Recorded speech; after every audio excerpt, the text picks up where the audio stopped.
acético, radical acetato e H+. Esse equilíbrio é perfeito para nós explicarmos o que precisamos. Repare só, se a esta solução for acrescentado H+, o que vai acontecer? Acrescentamos H+, deslocamos o equilíbrio para lá.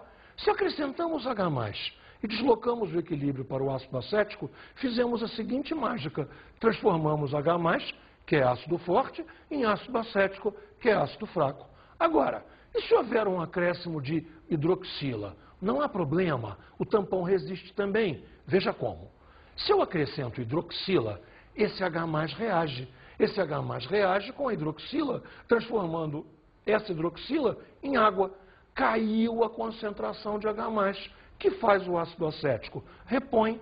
Se caiu ali, nós vamos deslocar o equilíbrio para a direita, o ácido acético vai se transformar novamente em radical acetato, ou seja, novamente a mágica está feita. Transformamos sempre forte em fraco. Nesse caso, fizemos a transformação da hidroxila, que é base forte, em radical acetato, que é base fraca. É assim o funcionamento de um tampão. Consideremos novamente o equilíbrio do ácido acético, dessa vez escrito de maneira bem simplificada. HAC, AC- e H+. Qual será a expressão de Ka para esse equilíbrio? Observe no esquema. Ka é concentração de H+, vezes concentração de AC- sobre concentração de HAC. Agora a ideia é muito simples. Vamos reescrever esta fórmula evidenciando a concentração de H+, que será o nosso gancho, a nossa saída para pH. Veja como fica. Concentração de H+ é Ka vezes concentração de HAC sobre concentração de AC-. Essa expressão extraordinariamente conhecida é chamada de equação de Henderson-Hasselbalch.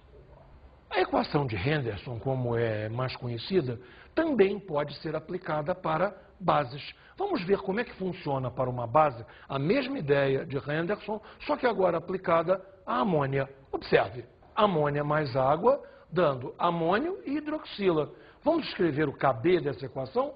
Kb igual a concentração de amônio vezes concentração de hidroxila sobre concentração de amônia.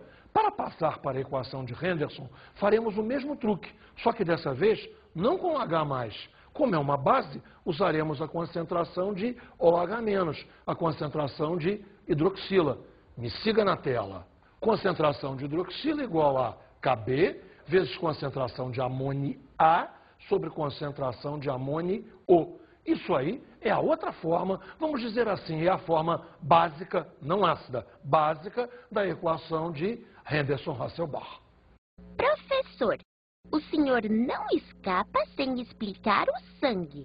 Mas, Gotinha, eu não estava nem pensando em escapar de você, de maneira nenhuma. Agora nós já temos todo o embasamento teórico para podermos entender o tamponamento do sangue. No sangue, o tamponamento fundamental é do íon bicarbonato, que é a base conjugada do ácido carbônico. Veja aqui no esquema, íon bicarbonato sendo protonado e transformando-se em H2CO3, que é exatamente o ácido carbônico. Professor, o senhor não vive dizendo que o H2CO3 não existe? Que é água com gás carbônico dissolvido? Claro, Gotinha, você tem toda a razão. Eu sempre digo isso mesmo. Eu não escrevi ali para apenas ficar mais compacta a fórmula. Claro que quando se formar H2CO3, haverá a decomposição em água e CO2. Acompanhe comigo, então, na ilustração. Se houver um acréscimo de H+, o radical HCO3- será o responsável por neutralizá-lo, transformando em H2CO3, que quebra em água e CO2. Já se a adição for de hidroxila, quem irá fazer a neutralização é o próprio H2CO3, e havendo a transformação novamente em água e radical bicarbonato. Bem, é fundamental que você entenda uma coisa. Esse tampão, ele aguenta, vamos dizer assim, um certo acréscimo de H+, e um certo acréscimo de hidroxila. Se houver um acréscimo maior do que o tampão suporta, você pode ter dois problemas. Se houver um grande acréscimo de H+, acidose. Se houver um grande acréscimo de hidroxila, alcalose, que são os problemas de desequilíbrio ácido-base que podem surgir no corpo humano. Vamos ver um texto bem legal a respeito disso? Os distúrbios ácido-base metabólicos e respiratórios. Os pulmões e os rins trabalham de maneira integrada para minimizar as alterações de pH plasmático e podem compensar um ao outro na presença de perturbações. Os distúrbios de equilíbrio ácido-base podem ter sua origem metabólica, respiratória ou mista. Quando um problema ocorre em um dos componentes, o outro busca compensar, minimizando as alterações finais nas concentrações plasmáticas de íons hidrogênio. Quando a concentração de íons H+ no sangue é elevada, temos uma diminuição do pH, também chamada acidose, que é geralmente classificada como metabólica ou respiratória, dependendo da origem do desequilíbrio.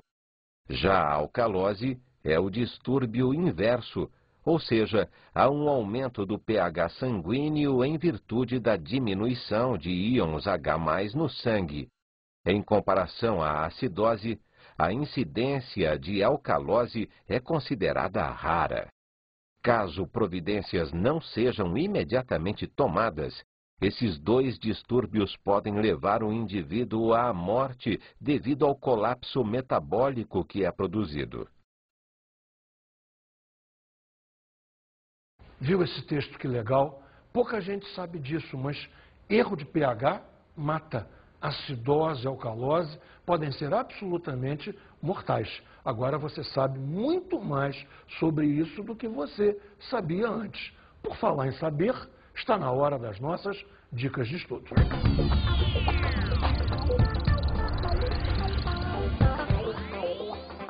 Bem, você quer saber qual é a minha dica de estudo para você? Se preocupe mais com os exercícios qualitativos do que com os exercícios quantitativos. Tem muito exercício quantitativo, muito exercício envolvendo fórmula, conta, cálculo. Não é isso o mais importante. O mais importante é que você tenha a compreensão do fenômeno.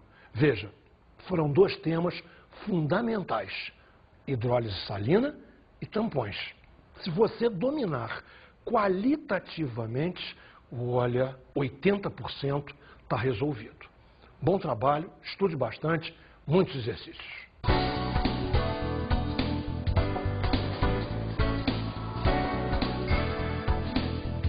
Na aula de hoje estudamos a hidrólise salina. Veja bem, é importante que você lembre disso. Uma solução aquosa de um sal não tem que ser sempre neutra. Pode ser ácida, pode ser básica, pode até ser neutra. E quem toma conta disso é a hidrólise salina. E vimos a solução tampão. As soluções tampão têm influência absolutamente vital nos processos biológicos do corpo humano. A biologia precisa muito dos tampões. Bons estudos!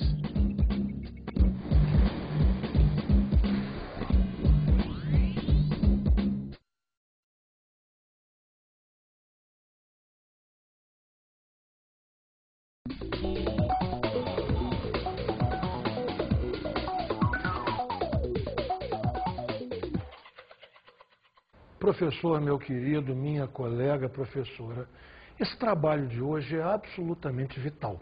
Não cometa o seguinte pecado: partir para resolver exercícios quantitativos sem que a turma tenha dominado o qualitativo. Enquanto o aluno não conseguir olhar para um cloreto de amônio e dizer: esta solução será ácida, com conhecimento de causa, sabendo o que está fazendo, não adianta resolver um exercício mandando ele calcular o pH de uma solução de cloreto de amônio, que ele vai fazer um monte de fórmulas, um monte de contas, mas não terá entendido nada. Outra coisa importante: soluções tampão.